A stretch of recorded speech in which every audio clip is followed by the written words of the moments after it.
Thomas and Percy are good friends, but sometimes Percy teases Thomas about being frightened, and he doesn't like that at all.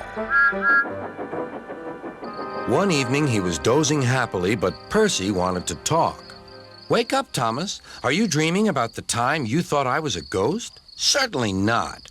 Anyway, I was only pretending to be scared. I knew it was you, really."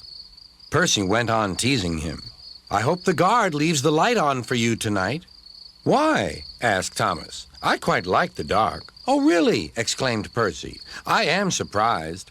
I always thought you were afraid of the dark. I wonder why."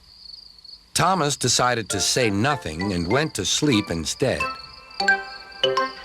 Next day, Sir Topham Hatt came to see him. "I would like you to go to the harbor tonight. You have to collect something rather unusual."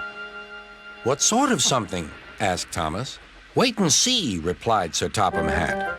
Meanwhile, Percy was moving freight cars into a siding. Henry arrived with his goods train. The signalman changed the switches, and Percy waited on the siding until Henry had steamed by. Then there was trouble. "The switches are jammed," called the signalman. "I can't switch them back for Percy. The workmen will have to mend them in the morning. It's too late now." Said Percy's driver. "I'm sorry, Percy, but you'll have to stay here for the night." "Where are you going?" asked Percy. "Home for tea," replied the fireman. Percy was speechless. He watched as the other engines went home to the shed. Nighttime came, and Percy began to feel very lonely. "Oh, dear," he murmured, "it's very dark." Oh, what's that?" It was only an owl, but Percy didn't realize this. "Oh, I wish Thomas were here too," he sighed. Thomas was waiting for his mysterious load at the harbor. Suddenly, there it was. "Cinders and ashes," cried Thomas. "It's a dragon." "Don't worry," laughed his driver. "This dragon is made of paper. It's for the carnival tomorrow."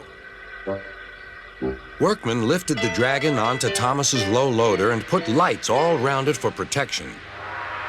Then Thomas set off into the misty night.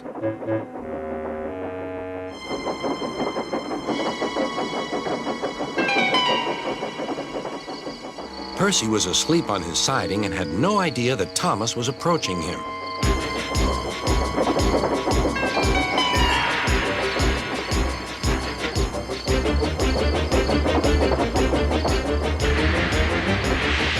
Percy woke up with a start.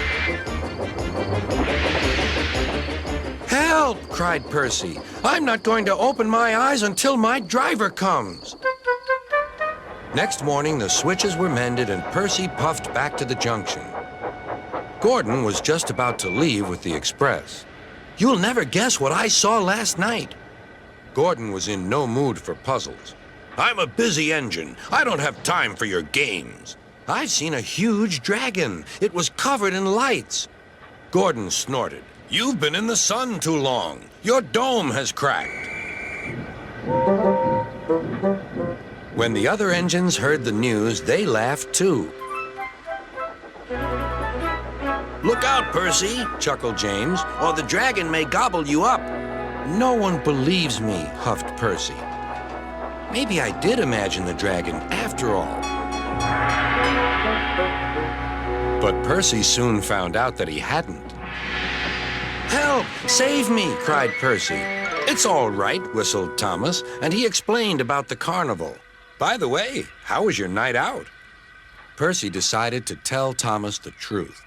"Well, Percy," said Thomas, "maybe we do get scared sometimes, but if we're not afraid to tell each other, then that means we're quite brave, too."